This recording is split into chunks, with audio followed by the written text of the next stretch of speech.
qui se mettent en place, donc je vais me présenter, Jean-François Colomer.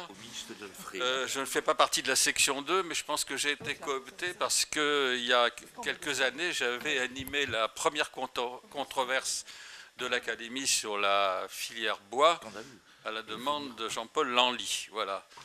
Et donc dans cette même salle Gambetta. Donc nous arrivons là au terme de cette journée consacrée aux nouvelles perspectives pour les plantations forestières. Et avec cette table ronde qui se propose de prolonger la réflexion sur comment préserver, promouvoir et développer notre capital forêt, j'avais prévu d'illustrer ce propos en faisant référence à la nouvelle de Giono sur l'homme qui plantait des arbres, évoquée ce matin. Mais j'ai vu que Yves Biraud m'a dissuadé de le faire. Quant à Jean de La Fontaine, qui a été évoqué par notre ami Florentin, je dirais qu'il est l'archétype du conservateur des forêts, qui n'est pas forcément la référence aujourd'hui. Mais le challenge qui a été rappelé tout au long de cette journée est d'arriver à valoriser 4 millions d'hectares forestiers en quasi-déshérence, d'après ce qu'on dit beaucoup, avec la problématique foncière en arrière-plan aussi, soit une perte considérable de valeur ajoutée, et un déficit de matières premières dont nous aurions bien besoin pour améliorer le solde de notre balance commerciale et aussi dynamiser notre tissu industriel. Alors la semaine dernière, un reportage sur France 2 mettait en avant la désaffection d'un propriétaire forestier de replanter des érables dans le département de la Lozère, faute de rentabilité. Donc la question qui se pose, c'est comment redonner de la possibilité et surtout l'envie de planter des arbres à de nombreux propriétaires forestiers, et certains étaient ici pour en témoigner, et comme nous l'avons vu, qui sont un peu déboussolés par le manque de visibilité et de perspective de la politique forestière nationale, même s'il existe quelques lueurs d'espoir, comme les débats l'ont montré.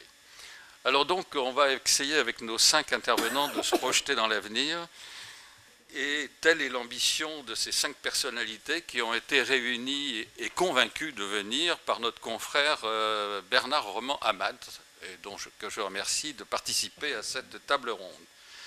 Donc interviendront dans l'ordre avec un petit temps compté, puisque je leur ai donné 6-7 minutes. En premier, Cyril Le Picard, qui est président de France Forêt Bois. En numéro 2, nous aurons Stéphane Viéban qui nous parlera de ce qui a été réalisé par Alliance Forêt Bois, qui me paraît être remarquablement dynamique. En 3, nous aurons Philippe Siat qui nous parlera de la problématique notamment des utilisateurs de bois et la nécessité d'être en capacité de produire des produits homogènes. Enfin, il nous développera ses idées, il est déjà intervenu ce matin. Nous aurons enfin l'intervention d'Hervé Le Bouler, qui représente France Nature Environnement, face à la demande sociétale et à la protection des paysages. Et je pense qu'il s'est déjà exprimé ce matin, mais il aura encore des messages à faire passer cet après-midi. Enfin, j'ai demandé à Véronique Borzex pour le ministère de l'Agriculture, de l'agroalimentaire et de la forêt. Alors, la forêt, j'imagine, comme elle représente la forêt, ça fait le tiers du ministère. Hein. Donc vous avez une lourde responsabilité. Et 3% du budget. Et d'expliquer un peu quelle est la politique forestière de l'État. Donc, on va sans plus tarder commencer. Et donc, je vais interpeller Cyril Le Picard, président de France Bois-Forêt, autrement dit l'interprofession. Et il va nous dire comment cette interprofession s'est mise en marche pour répondre à ce défi des plantations forestières. Merci, monsieur. Bonjour à tous, à ceux que je n'ai pas encore salués. Je voudrais d'abord féliciter et remercier l'Académie d'agriculture d'avoir eu l'intelligence de créer cette journée d'information, puisque nous avons su des informations très intéressantes. Et je suis très content que France Bois-Forêt ait maintenu sa participation active à cette journée. Donc je crois qu'on peut applaudir l'Académie de l'agriculture. Alors, donc, pour nous, la plantation, c'est d'abord construire un avenir positif de nos forêts. Je dis bien positif, parce qu'il y a souvent du pessimisme, il y a souvent des moments difficiles. Eh bien non, la plantation pour nous, c'est construire un avenir positif de nos forêts. Pour le propriétaire forestier, on doit lui donner un avenir. Madame avait des doutes tout à l'heure, mais on doit donner un avenir au propriétaire forestier, et ça passe par la plantation. Ce sont aussi des emplois ruraux. On n'a pas parlé aujourd'hui des emplois. C'est évidemment les plantations et la sylviculture en général, mais la plantation, ce sont des emplois ruraux non délocalisables, avec des produits non délocalisables. Et je voulais le souligner. Et puis la troisième chose, la plantation, c'est la taxe carbone. Enfin, c'est la captation du carbone. Ça n'a pas été souligné aujourd'hui, mais je crois que c'est presque l'élément le plus important de la plantation. C'est la captation du carbone. Et ce qui peut suivre, c'est-à-dire profiter un jour de la taxe carbone, où une petite partie, 1 euro nous suffirait, ça nous rapporterait 180 millions d'euros pour la forêt et la plantation.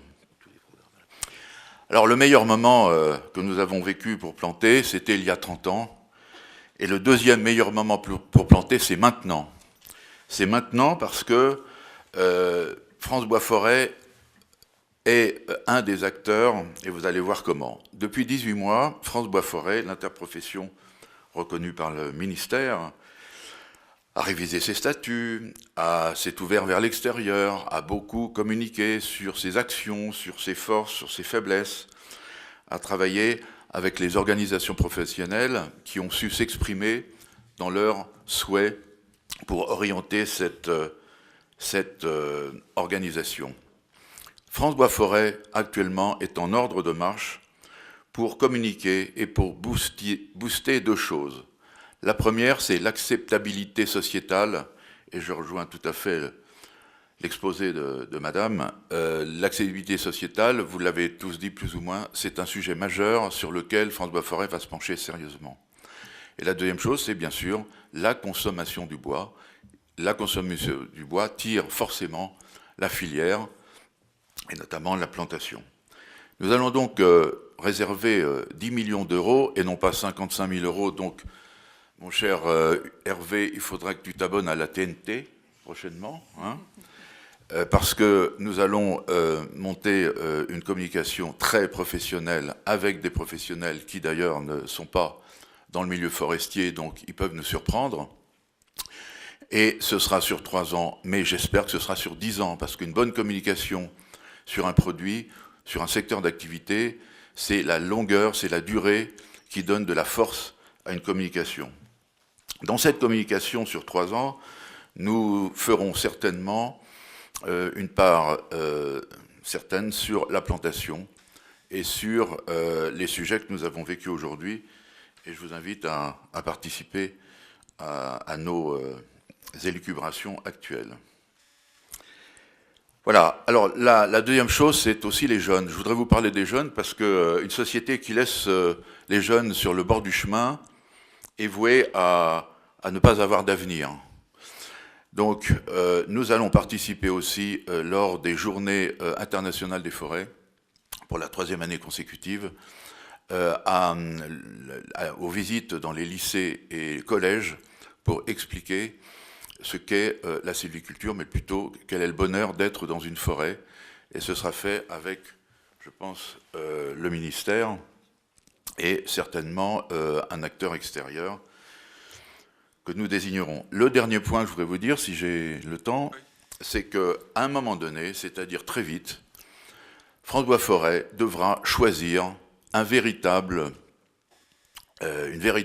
organisation pour que nous soyons tous ensemble pour être dans la même direction pour la plantation. Nous avons besoin d'argent privé, on en a besoin. On a besoin d'acteurs économiques extérieurs à la forêt pour planter et planter. Alors, chez nous, enfin, d'une manière générale, dans la forêt, quand on se réunit, c'est déjà un début. Quand on reste ensemble, c'est un progrès. Et quand on travaille ensemble, c'est une réussite. Donc, il faut qu'on travaille ensemble. Et France Bois Forêt, je peux vous dire, le fait à l'intérieur du conseil d'administration, le fait en donnant la parole aussi à des gens extérieurs, c'est la force de François Forest, c'est d'être ensemble et de réussir ensemble. Merci beaucoup. Bien, merci. Alors, juste un petit commentaire, parce que je n'ai pas posé de question tout à l'heure à notre professeur belge, c'est que je crois qu'il faut bien distinguer ce qui est de la communication institutionnelle, le ministère, ce qui est la communication collective, c'est le rôle des interprofessions, et elles ont des moyens de le faire, de la communication publicitaire qui nous a vraiment été présentée dans son option choc. Voilà. Donc je crois qu'il faut préciser ces choses parce qu'il y a tout un univers à explorer au niveau de la communication collective et je pense que vous avez raison de miser dessus. Alors maintenant, oui, enfin, c'est quand même un dossier absolument énorme et il faut beaucoup d'audace et de courage pour le faire. D'accord ? Bien. Mais vous n'êtes pas seul, parce que vous savez, dans l'univers de la viande, comme dans d'autres univers, ils ont les fruits et légumes, ils ont les mêmes problématiques. Donc vous pouvez peut-être vous rapprocher d'eux également, au titre d'expérience. Alors deuxième intervention, celle de Stéphane Vieband, qui est directeur d'Alliance Forêt-Bois. Et là, on en a déjà eu quelques éléments en filigrane au travers de plusieurs interventions. Mais c'est vrai que c'est très intéressant parce que c'est une offre complète aux propriétaires forestiers de votre univers d'influence. Et j'aimerais bien que vous montriez comment vous êtes arrivé à articuler à la fois des propositions ou des outils techniques, juridiques et voire financiers au service de vos adhérents. Donc vous avez aussi 6-7 minutes. Très bien, merci, rebonjour. Donc juste en 30 secondes, Alliance. Alliance, c'est une entreprise à statut coopérative. Donc on a aujourd'hui 40 000 adhérents qui ont rejoint la coopérative, donc dans un gros quart ou un petit tiers de la France, le tiers sud-ouest de la France. Donc effectivement, une coopérative, c'est quoi? C'est qu'on doit rendre les services et l'ensemble des services à nos adhérents. On a 3 métiers. On a d'abord un métier de conseil, un métier d'exploitation forestière et un métier de travaux sylvicoles. Et à chaque fois qu'on parle de ces métiers, pour revenir à la plantation, on parle de plantation. Pour le métier de conseil, quand on élabore un plan de gestion, un document de gestion durable dans le jargon, que ce soit un plan simple de gestion, un RTG, eh bien on parle de plantation. On va, dans les 15 ans qui viennent, caler les plantations, commencer à travailler le propriétaire. Et donc quand le propriétaire signe son plan de gestion, il s'engage, plus que moralement d'ailleurs, même d'un point de vue juridique, à faire les plantations. Donc déjà le fait de voir ça à long terme, ça fait avancer le propriétaire. Sur la partie exploitation forestière, et dans le diagramme qui a été présenté par Loïc tout à l'heure, vous avez vu que pour nous, parler de plantation, on le fait au moment de l'exploitation forestière. C'est-à-dire qu'on intègre le scénario qu'on va appliquer sur l'exploitation, sur la plantation, au moment de la décision de l'exploitation forestière. Donc ça, c'est hyper important, à la fois d'un point de vue technique et d'un point de vue économique, parce qu'il est tout à fait normal que dans nos schémas, jusqu'à 20% du produit de la coupe soit réinvesti en forêt. Ça, c'est un vieux principe forestier. Le problème se pose quand plus de 20%, voire 50%, voire 100% du revenu de la coupe ne finance pas la plantation. Et ça, c'est un vrai sujet. Et donc là, effectivement, on a besoin d'autres systèmes financiers pour relancer la forêt. Donc au niveau de l'exploitation, encore une fois, on en parle. Au niveau des travaux sylvicoles, donc ça a été présenté par Loïc. Pour bien comprendre ce qu'on fait, c'est qu'on est des militants. On est des militants de la plantation forestière, voire des passionnés. Notre signature, c'est la passion de la forêt, et donc c'est la passion de planter des arbres. Et on essaye, et ça c'est mon président qui est un passionné, et ceux qui le connaissent et le voient, c'est un passionné de la plantation. Et donc c'est pas suffisant, il faut qu'on puisse proposer à nos adhérents un certain nombre de solutions techniques. Et donc nous avons développé, alors ça c'est pas récent, depuis maintenant une trentaine d'années, une offre complète. Alors l'offre complète, elle va de la graine jusqu'à la plantation sortie d'affaires. Pour ce faire, on a depuis maintenant plusieurs années mis en place des vergers à graines. Des vergers à graines, donc en étroite relation avec l'INRA et le FCBA, pour faciliter, développer, essaimer toute l'amélioration génétique dont on a parlé tout à l'heure. Donc, et donc là, au mois de mars, on va planter On va planter la VF4 de pin maritime. Et j'ai dit aussi qu'on était aussi tout à fait pushing sur le Douglas. Ça, c'est une discussion que j'ai eue. Et si demain, il faut faire des vergers à graines en Douglas, eh bien, sachez qu'on y participera s'il le faut. Voilà, donc c'est la première chose, avoir des graines de qualité, parce qu'il faut que nos plants poussent. Rien n'est pire pour un forestier que de planter des arbres qui ne poussent pas et qui en plus sont détruits par les gibiers. Et donc ça, je suis bien d'accord avec ça, c'est aussi un sujet majeur. Donc verger à graines, ensuite pépinière. Donc on a aussi développé, on n'est pas les seuls, on a développé une pépinière qui s'appelle Forélite et qui aujourd'hui produit un plant sur 3 produit en France, c'est nous qui le faisons à destination de nos adhérents. Et donc ça c'est un point important et quand je voyage aujourd'hui en Europe ou dans le monde, je peux vous dire que Forélite et d'autres pépinières en France sont du niveau européen. Donc il faut aussi industrialiser le processus de production pour être compétitif, pour avoir des produits de qualité. Et c'est ce que je crois qu'on peut faire aujourd'hui. Et on a demandé quelques aménagements récents là, pour qu'on puisse également développer ces techniques de pépinière sur d'autres essences que le pain maritime et que sur l'ensemble des résineux. Il faut travailler sur les coûts, et j'en parlais tout à l'heure, et ça commence par le plan. Ensuite, sur la préparation du sol, vous l'avez vu, rassurez-vous, Alliance ne travaille pas que pour le pain maritime. On est en train de développer d'autres machines de préparation de sol, en particulier pour le Massif central, parce que c'est bien là le sujet. Donc les premiers tests sont en cours, ils sont plutôt bons, et donc on pourra faire de la communication bientôt sur des nouveaux outils de préparation de sol. Sur la plantation, sur les entretiens, un aspect important, dit sous d'autres mots, il faut absolument mécaniser la plantation forestière. On a fait des gains gigantesques sur l'exploitation, en particulier des résineux. Aujourd'hui, 90% de la récolte en résineux est mécanisée. Beaucoup moins sur le feuillu, ce qui pose un problème d'exploitation. Mais sur la partie plantation, on est au début. Il faut qu'on mécanise. Alors effectivement, ça ne passionne pas les gros producteurs de machines, puisqu'on est un tout petit marché, d'où l'implication effectivement d'Alliance au niveau innovation. On nous reproche de temps en temps, Alliance, vous êtes un gros machin, etc. Attendez, on fait quoi? Cette année, on a fait 200 millions d'euros de chiffre d'affaires. C'est effectivement peut-être important au niveau exploitation forestière.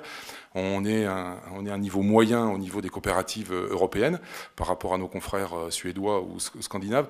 Mais cette philosophie d'avoir regroupé les forces de 3 coopératives, c'est un des principaux objets, c'était de mutualiser les moyens pour pouvoir innover. Est-ce que vous allez vous accompagner les producteurs, parce que ce matin il a été évoqué un peu en filigrane l'évolution vers la notion de contractualisation. Est-ce que vous les accompagnez jusque-là, ou vous avez une réflexion à la matière? Oui, on a une réflexion. Alain l'a dit, ça fait plusieurs années qu'on travaille sur la contractualisation.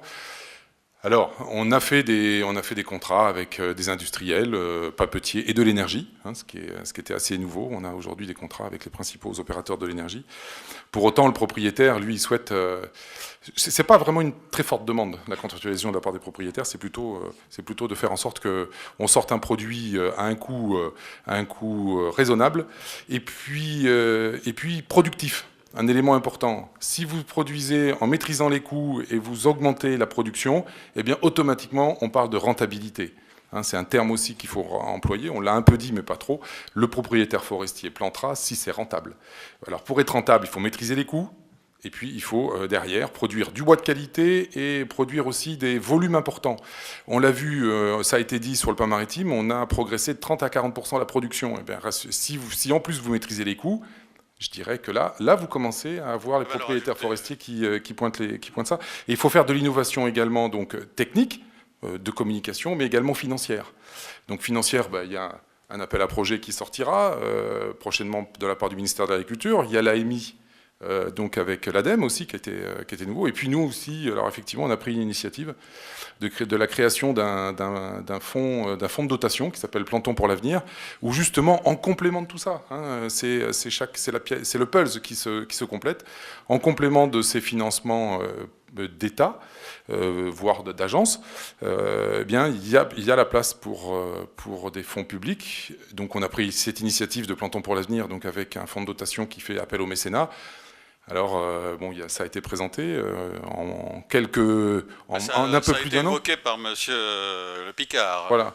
En quelques mois, on a récolté 1 million d'euros de fonds provenant d'entreprises.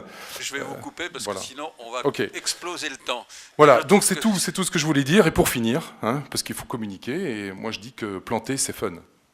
Bien, merci. Et ça fait une très bonne transition pour passer la parole à monsieur Philippe Siat, président de la Fédération nationale du bois. Et donc vous avez des messages à faire passer, des demandes surtout, et surtout pour se projeter dans l'avenir par rapport à la performance et à la possibilité pour l'industrie française de reconquérir des parts de marché, notamment dans certains domaines, je crois, le bois d'œuvre. Vous en avez déjà parlé ce matin. Bonjour à tous, Philippe Siat, président de la Fédération nationale du bois. Félicitations avant tout pour un colloque qui, il y a 2 ans, 3 ans, aurait été impossible de parler de plantation. Quel pas, et bravo à tous. La Fédération nationale du bois, c'est le rôle économique, c'est votre client, tous les forestiers. On est juste en aval de vous tous. Et ce que je voulais vous dire, c'est que on a un bon avenir commun. Mais quelle est la réalité actuelle de la France? Nous importons actuellement, tous les ans, 2 à 3 millions de mètres cubes de bois résineux pour tout simplement satisfaire l'appétit de nos concitoyens dans la construction. Voilà la réalité. Est-on assez riche pour avoir cet import tous les ans et cet export d'argent alors que l'on nous dit qu'on a la plus belle forêt européenne? Du moins, on se le dit. Moi, j'aimerais qu'on ait beaucoup plus d'humilité et de dire qu'on a quelque chose de beau qui ne correspond pas à la demande de nos concitoyens. Je me poserai quelques questions. 3 millions de mètres cubes de sciage sont importés tous les ans. Il nous manque du résineux et nous avons trop de feuillus. La forêt française est 1/3 résineux, 2/3 feuillus. Alors vous voulez la faire passer à 50-50 ? Écoutez, quand on ne sait pas, on fait le jugement de Salomon. 50% de la surface en résineux, 50% en feuillus. On en est très loin. Je ne demande pas, ça s'est passé dans un extrême, mais il y a moyen, et on voit que si on plantait 500 000 hectares, ce qui correspond à 7% de la surface française, on répondrait presque au défi. C'est à la hauteur de ce que l'on a fait, et de ce que l'on a fait avec le FFN. On a planté bien plus. Et à l'heure actuelle, c'est avec ces bois-là qu'on assure les besoins de la France. Notre avenir et l'avenir de nos enfants, de la même façon, il est là. Je ne vais pas redire les nombres et les plants qu'on a plantés, mais notre avenir, c'est la jeunesse. Si nous ne mettons pas de la jeunesse dans notre forêt, nous n'aurons pas l'avenir commun que je nous souhaite. Il faut ouvrir les yeux et, en ce moment, faire un deuxième pas après. Mais là, je vous demande un effort considérable. Non seulement il faut réhabiliter la plantation, et je vous demande de réhabiliter la plantation de bois résineux. Je vois très bien la difficulté que l'on a à assumer cela et arriver à cette acceptation de tout le monde. Et pourtant, c'est là qu'est notre avenir. Et pourquoi? Parce que là, on a maintenant, on touche notre avenir. Chaque fois qu'on a 400 mètres cubes, on a un emploi. J'entendais que ce n'est pas délocalisable, vous en êtes convaincus. Il y a exactement une rencontre entre plantation, stockage de CO2 et emploi. Et il faut aller encore plus loin. Il ne sert à rien de stocker en forêt du bois. Parce que si on le laisse, si on a des gros bois qui ne seront plus que du bois énergie et tout ça, plus tard, difficilement valorisable, il faut le récolter comme tous les produits agricoles lorsqu'il est à son apogée et le transformer en stockage durable dans les constructions. ce n'est pas de laisser, d'augmenter les plantations, c'est de transformer ce bois et de le mettre comme autour de vous, là. Ça durera combien de temps de tout ça? C'est là que vous stockez du carbone. C'est seulement, donc, cette politique volontariste, et je salue la volonté du gouvernement d'avoir permis toutes ces avancées, c'est vraiment formidable, et c'est ce qui nous permettra, à nous tous, d'avoir un avenir, et je suis très confiant, parce que lorsque je vois à la vitesse où nous avançons en ce moment, que je pense que nous serons présents, nous, les transformateurs, pour reprendre des parts de marché chez nous et assurer à toute la forêt une bonne rentabilité dans l'avenir, mais à la condition qu'on ait une direction et qu'on s'y tienne. Il nous faut des indicateurs, il nous faut aller de l'avant, et je vous remercie encore pour ce très bon colloque. Bien, merci, Monsieur le Président. Alors, place à la parole maintenant de France Nature Environnement. Alors, Hervé Le Boulaire a l'air de... Enfin, il s'est exprimé ce matin, mais pratiquement, j'ai cru comprendre qu'il estime qu'on ne peut pas planter n'importe quoi, n'importe où, n'importe comment, et avec quels usages. Je sais qu'il a eu des petites variations d'appréciation avec le ministère, mais j'ai cru comprendre qu'il y avait quasiment un armistice de signé, ou presque. Alors... Bon, alors d'abord, je voudrais dire que je suis à la retraite dans 3 jours et que j'ai produit et fait planter 40 millions d'arbres dans ma vie. Donc, je pense savoir ce que c'est que la plantation. Ensuite, bon, j'entends Philippe, là, qui cite une phrase, dit « comme un produit agricole ». Bon, moi je vais revenir sur la question, non pas de l'acceptabilité, mais de l'adhésion. Avec ce peuple ingérable, comme parlait le général, qui est parcouru de névrose, qui veut bien qu'on ait du bois, mais qui n'aime pas qu'on coupe un arbre. Il n'empêche, comme je disais ce matin par rapport à Clémenceau, avec le peuple français, avec l'opinion publique, on peut tout faire, sauf s'asseoir dessus. Parce que c'est vrai d'ailleurs pour les peuples d'un peu partout dans le monde, ils nous en donnent tous les dimanches quelques exemples dans les urnes. Que si on ne prend pas en compte cette réalité, on a un souci. Donc je dirais la plantation, c'est pas ça le problème. La plantation, c'est quoi?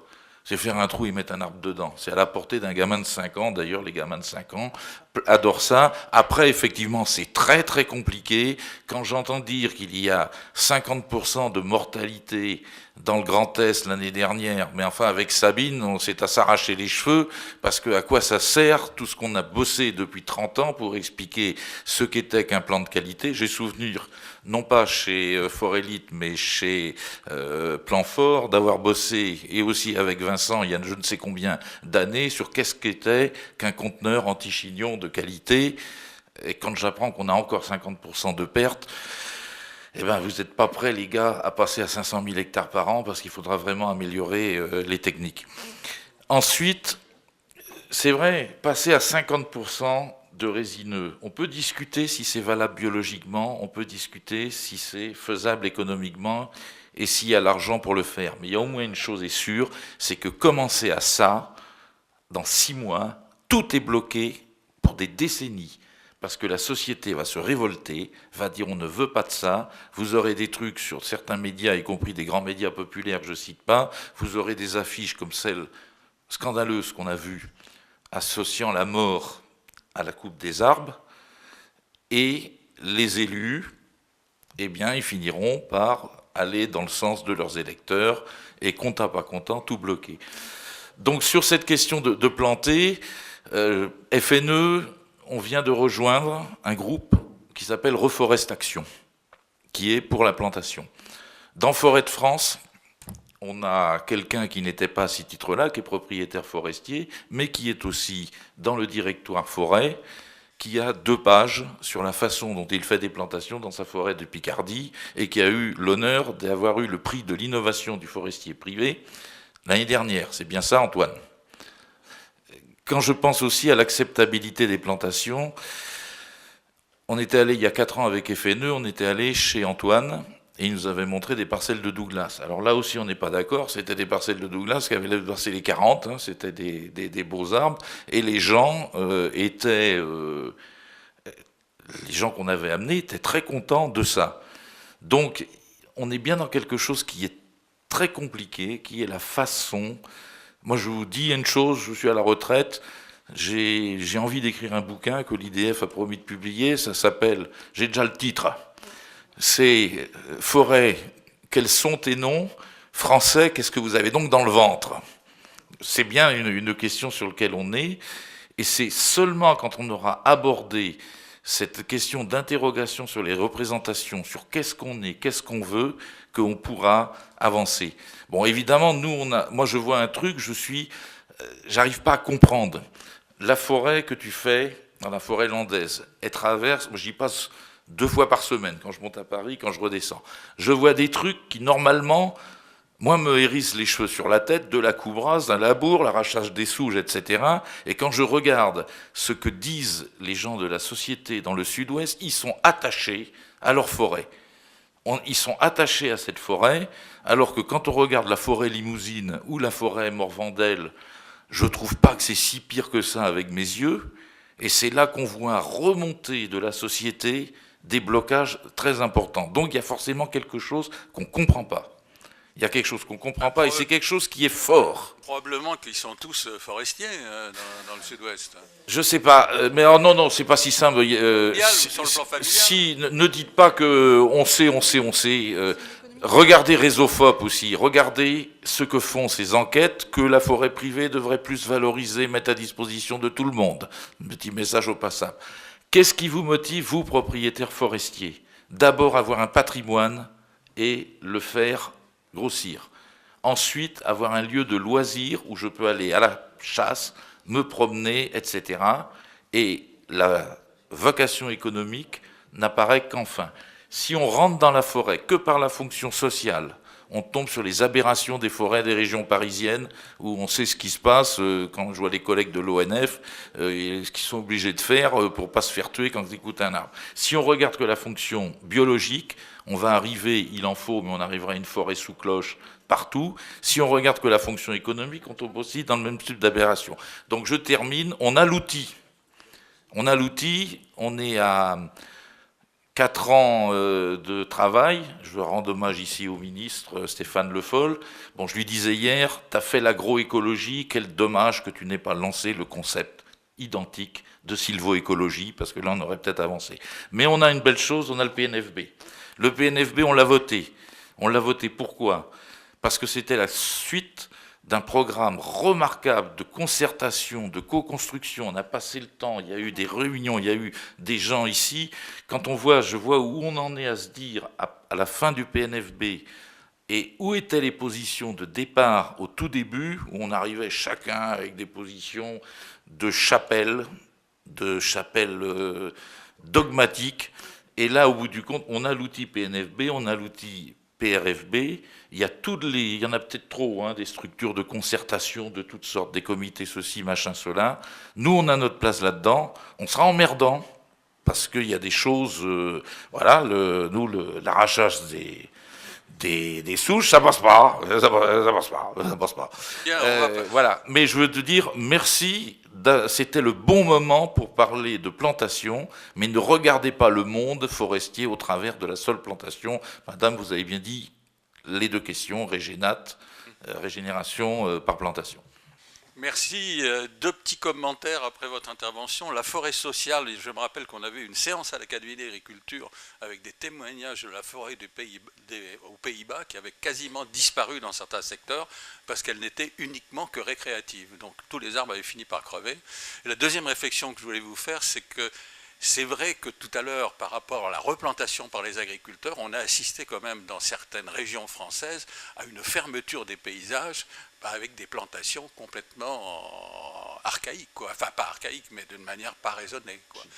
Donc je voudrais passer maintenant la parole à Madame Véronique Borzex, donc au titre du ministère de l'Agriculture, de l'Agroalimentaire et de la Forêt, qui a mis en place quand même un certain nombre de dispositifs J'ai lu dans la presse que le ministre s'était exprimé sur l'extension de la formule GIE à la forêt il y a quelques jours. Même si ça laisse perplexe un certain nombre de forestiers, c'est peut-être par rapport aux initiatives pour récupérer ces fameux 4 millions d'hectares, quelque chose qui peut peut-être marcher. Donc, Madame Borzex, vous avez la parole. Merci beaucoup. L'action du ministère de l'Agriculture en forêt, elle n'est pas tellement par des moyens, parce qu'on ne peut pas dire qu'on en a beaucoup. Au cours des dernières années, en fait, l'action du ministère de l'Agriculture, elle s'est plutôt concentrée à, si j'ose dire, faire filière, à faire masse, à faire noyau commun. Et on a aujourd'hui, en fait, sur la table, c'est un peu ce que disait Hervé, les outils, la concertation qui permet, comme vous l'avez dit, Président, qu'aujourd'hui on puisse tenir un colloque sur les plantations sans que ça fasse sur les personnes. Je crois que ça n'aurait pas été complètement vrai il y a 5 ou 6 ans et où on peut parler de plantations résineuses sans qu'une moitié de la salle se lève. Alors qu'est-ce que c'est que ces stratégies très rapidement, parce que tout le monde les connaît dans la salle, je vois beaucoup de forestiers. La première stratégie, c'est le contrat stratégique de filière qui est certes quelque chose d'accompagné par les pouvoirs publics, mais qui est beaucoup, contrat stratégique de filière, quelque chose porté par les acteurs. Et en gros, si on veut le simplifier, c'est comment on fait plus de compétitivité à l'aval de la filière. Pourquoi c'est important l'aval de la filière? Parce que, comme l'a dit le président Siat, c'est eux qui achètent le bois. C'est eux qui achètent la matière première que les forestiers produisent. Et plus ils l'achèteront cher, plus ils seront compétitifs, plus ils pourront l'acheter cher. Plus ils pourront l'acheter cher, plus les forestiers derrière pourront replanter. Parce que ça coûte la plantation. Et protéger les espaces. Ça, c'est la première chose. C'était plutôt tourné vers l'aval. C'est une belle réussite. Il y a un énorme travail en ce moment de mise en œuvre avec une belle cohésion que moi je salue. Ensuite, il y a eu un deuxième travail qui est le fameux programme national de la forêt et du bois. Ça nous a pris 1 an de concertation, avec en début de concertation, effectivement, des positions des gens qui sortaient, qui claquaient la porte, et puis enfin, le 8 mars, un document qui a été voté à la quasi-unanimité. Ce document, il est soumis à l'avis du public. Il a été soumis à l'avis de l'autorité environnementale et l'avis du public a été, la demande d'avis du public s'est terminée le 8 novembre. Nous avions eu 155 mails. C'est pas énorme. Quand on voit que la PPE, il y en a eu 5000, moi je pense qu'on a bien travaillé et je me satisfais de ce résultat. Donc notre document, il sera publié maintenant par décret d'ici la fin de l'année. C'est un document, comme je l'ai dit, et je n'en rougis pas, et personne n'en rougit dans la filière, c'est un document à orientation économique. Mais pas que. Mais pas que. Son principal message, c'est de dire, si demain, ce qu'on nous promet sur les marchés, c'est-à-dire un boom, une demande qui est en augmentation sur les marchés, et on l'espère sur le bois construction, aussi sur le bois énergie, mais d'abord sur le bois construction, c'est le bois d'œuvre qui nous intéresse au ministère de l'Agriculture, eh bien, il faut qu'on puisse le saisir avec du bois français, en priorité avec du bois français, qu'on essaie de le transformer en France, qu'on génère de la valeur ajoutée en France, des emplois en France et en forêt. C'est ça notre objectif. Et il y a bien besoin de toute la filière pour l'atteindre. Alors il n'y a pas que ça comme objectif, il y a aussi un élément très important qui est tenir compte de la demande sociétale en matière d'environnement, en matière d'accueil de la forêt et d'espaces récréatifs. C'est pour ça que le programme national, on demande qu'il soit décliné, non pas adapté, mais décliné, au plan régional, et que dans chaque région, le même travail de concertation qu'on a fait au niveau national, et pas seulement amont-aval, c'était amont-aval, FNE, enfin les parties prenantes de la filière, fassent ce même travail pour dire qu'est-ce qu'ils veulent au cœur de leur territoire pour leur forêt. Et on aura des réponses qui seront très différentes, à l'image des massifs forestiers que nous avons en France. Et puis le dernier étage de la fusée, c'est la mission Innovation Forêt 2025, parce que la forêt, c'est bien une filière, c'est bien un secteur économique particulier, mais un secteur économique, et qui a besoin d'innovation à l'amont et à l'aval. Et finalement, on se rend compte qu'une fois qu'on a une stratégie, une belle cohésion, c'est plus facile d'aller chercher des crédits budgétaires. Et on a la grande fierté pour l'année prochaine d'annoncer des crédits d'investissement pour la filière multipliés par 3. Alors bon, pas beaucoup par 3, ça fait toujours pas beaucoup, mais on sera à presque 30 millions, 28 très exactement, ce qui nous permet en fin d'année de lancer un appel à projet de 15 millions d'euros pour des investissements innovants en forêt. sans oublier les crédits communautaires qui Absolument, peuvent aussi absolument. abonder. Et Alors, j'y viens. vous pouvez en dire un mot? Et j'y viens, puisque en fait, pour les crédits aujourd'hui qu'on a sur la forêt, mais je ferai un petit lien entre crédit et aide à la plantation, parce que je voudrais faire une petite précision. On a, je dirais, 3 types de crédits, pour faire très simple. On a les crédits du ministère de l'Agriculture et des autres ministères. Il y a eu les crédits de l'ADEME, nos collègues du ministère de l'Écologie, via l'aide qu'ils font au bois énergie, apportent d'une façon certes indirecte, mais des crédits à la filière. On a de la fiscalité, ça vous le savez. On a les crédits communautaires, puisque dans le cadre du FEADER, la forêt, les investissements en forêt sont éligibles. On a bien de l'ordre de 30 millions par an dans la programmation des régions pour de l'investissement en forêt. Alors c'est très large. Il y a de la plantation, il y a des aides aux scieries, il y a de l'animation, enfin, il y a pas mal de choses, mais ces crédits, ils sont là. Et puis, il y a les financements privés, les financements innovants, que vous êtes tous en train de développer, et ça, c'est important. Alors, quand je dis crédit, je voudrais faire ce point-là, et je ne voudrais pas finir sur une note négative, ce très beau colloque, mais j'ai beaucoup entendu, je suis arrivée qu'en début d'après-midi, mais j'ai quand même entendu au moins 3 fois « Ah, c'était bien le FFN ». Et j'ai entendu aussi, si on pouvait faire des aides simples. Je crois qu'il faut que vous sortiez toutes et toutes de la tête cette idée. Le FFN ne reviendra pas. Ça, c'est la première chose. Et aujourd'hui, des aides simples, ça n'existe plus. Nous avons tous à travailler, et c'est comme ça. Et donc, au lieu de le regretter, il faut qu'on apprenne à apprivoiser ce que sont les aides. Les aides nationales, même quand elles sont purement nationales, elles sont encadrées par un cadre communautaire, pour des bonnes raisons. Et donc, des aides simples, ça n'existera plus. Je voudrais faire un tout petit point, parce que j'ai entendu quelque chose tout à l'heure qui m'a Autrement dit, vous êtes plus pour le prêt-à-porter, vous êtes pour le sur-mesure. Exactement, c'est sur le sur-mesure. Alors on n'est pas obligé d'être idiot et de faire des choses très très compliquées, mais en tout cas, je crois qu'il faut se sortir de l'idée que le FFN reviendra. Sur les aides à la plantation, qu'est-ce que nous faisons, nous, le ministère? Nous n'en faisons pas forcément beaucoup, parce que nos crédits investissement, finalement, il y a besoin de beaucoup d'investissements en forêt, et pas seulement de la plantation. Il y a besoin de faire des routes, il y a besoin de beaucoup de choses. Sur les aides à la plantation, nous, au ministère de l'Agriculture, nous avons 2 orientations très simples. La première, c'est qu'on n'aide pas la plantation en terre agricole. On a déjà suffisamment à s'occuper de la forêt qu'on a sans aller financer des aides à la plantation. Je sais que certaines régions le font, c'est très très bien, mais en tout cas avec le peu de crédit qu'on a, ça n'est pas notre orientation. La deuxième chose qui est très importante pour nos ministères de l'Agriculture, c'est quand on fait des aides à la plantation, ce qu'on veut derrière, c'est du bois d'œuvre, en qualité et en quantité. Donc on ne fait pas non des obligations en matière d'essence, on fait des recommandations. Ce n'est pas le rôle de l'État de dire à un propriétaire forestier ce qu'il doit planter. Il y a pour ça des spécialistes, et on plante ce qu'on peut planter sur le sol qu'on a et sur l'espace vivant qu'on a. Et ensuite, on ne veut pas aider des choses qui sont à l'identique. Ce n'est pas ça du tout notre stratégie. Nous, on veut améliorer les pratiques. Et donc, ça peut conduire le ministère à faire des recommandations, en tout cas n'aider que des densités de plantation qui sont assez élevées, effectivement. Parce que nous, ce qu'on veut, c'est du bois de qualité, qui pousse droit et qui ne va pas demander une sylviculture extrêmement attentive et de tous les jours, parce que ce qu'on veut atteindre, c'est des propriétaires forestiers qui ne gèrent pas, ou très peu, leurs propriétés forestières. Donc je dirais, parce que je ne vais pas être beaucoup plus longue, qu'aujourd'hui, on a tous les outils sur la table, on a même des crédits en augmentation, on a, vous l'avez dit, un outil qui vient de la loi d'avenir de regroupement des propriétaires forestiers. J'imagine que vous l'avez dit ce matin, je ne l'ai pas entendu cet après-midi, mais nous avons une forêt privée morcelée et il faut que les propriétaires travaillent ensemble. On a même une expérimentation qui va se lancer très rapidement, puisque notre ministre a annoncé qu'il souhaitait une expérimentation et qu'on allait travailler avec la BEI pour essayer de mettre des crédits privés, des investissements privés en forêt, pour faire des investissements en forêt, parce que la forêt, même si nos citoyens n'aiment pas la voir coupée, c'est un investissement qui peut être rentable sur le long terme, et qui donc intéresse les marchés financiers. Au titre de la RSE, il y a aussi des éventualités de faire venir des entreprises de l'extérieur. Donc je dirais, la forêt ne doit pas rester dans son quant à soi, il faut se tourner vers l'innovation, c'est ce qu'on fait aujourd'hui avec beaucoup de volontarisme. Toute la filière est en train de faire ça.